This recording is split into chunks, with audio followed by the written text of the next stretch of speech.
یزید وہ بدبخت شخص ہے جس کی پیشانی پر اہل بیت اطہار رضی اللہ تعالیٰ عنہ کے بے گناہ قتل کا سیاہ داغ ہے، اور جس پر ہر زمانے میں دنیا اسلام ملامت کرتی رہی ہے، اور قیامت تک اس کا نام تحقیر کے ساتھ لیا جائے گا۔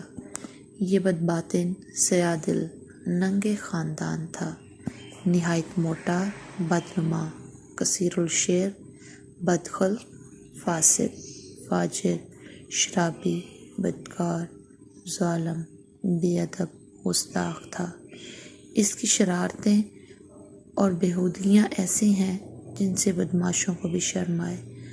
حضرت سیدنا عبداللہ بن حنظلہ رضی اللہ تعالیٰ عنہ نے فرمایا، خدا عز و جل کی قسم، ہم نے یزید پر اس وقت خروج کیا جب ہمیں اندیشہ ہو گیا کہ اس کی بدکاریوں کے سبب آسمان سے پتھر نہ برسنے لگیں۔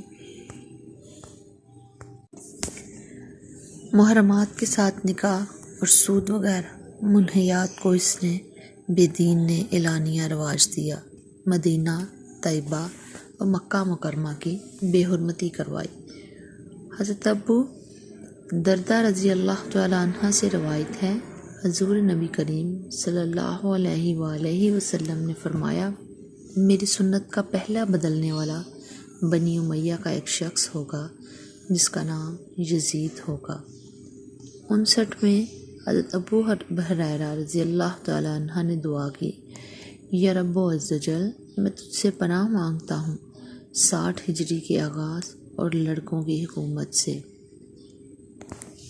اس دعا سے معلوم ہوتا ہے کہ سیدنا ابو ہریرہ رضی اللہ تعالیٰ عنہ جو کہ حامل اسرار تھے، انہیں معلوم تھا کہ 60 ہجری کا آغاز لڑکوں کی حکومت اور فتنوں کا وقت ہے۔ ان کی یہ دعا قبول ہوئی اور انہوں نے 59 ہجری میں بمقام مدینہ طیبہ رحلت فرمائی۔ واقعہ کربلا کے کچھ ہی دنوں کے بعد یزید ایک ہلاکت خیز اور انتہائی موذی مرض میں مبتلا ہوا۔ پیٹ کے درد اور آنتوں کے زخموں کی ٹیس سے ماہی بے آب کی طرح تڑپتا رہتا تھا۔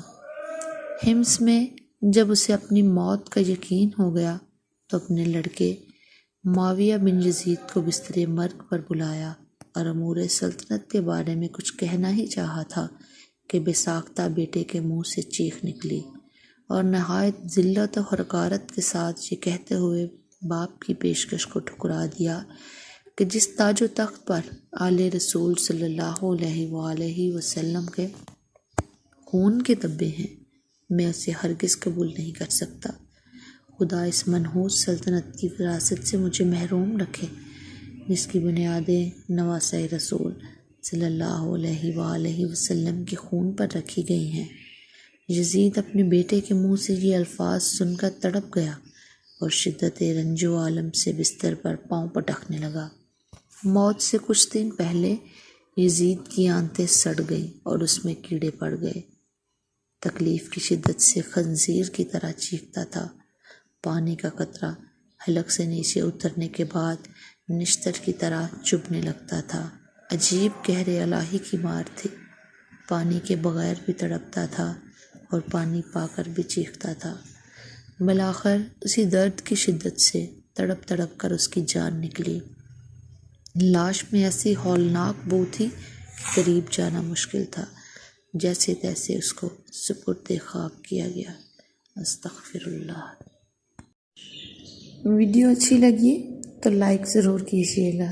اگر آپ اس چینل پر نئے ہیں تو چینل کو سبسکرائب کیجیے، بیل آئیکن کو دبائیے تاکہ میری نئی آنے والی ویڈیوز آپ کو بلا تعطل ملتی رہے۔ شکریہ۔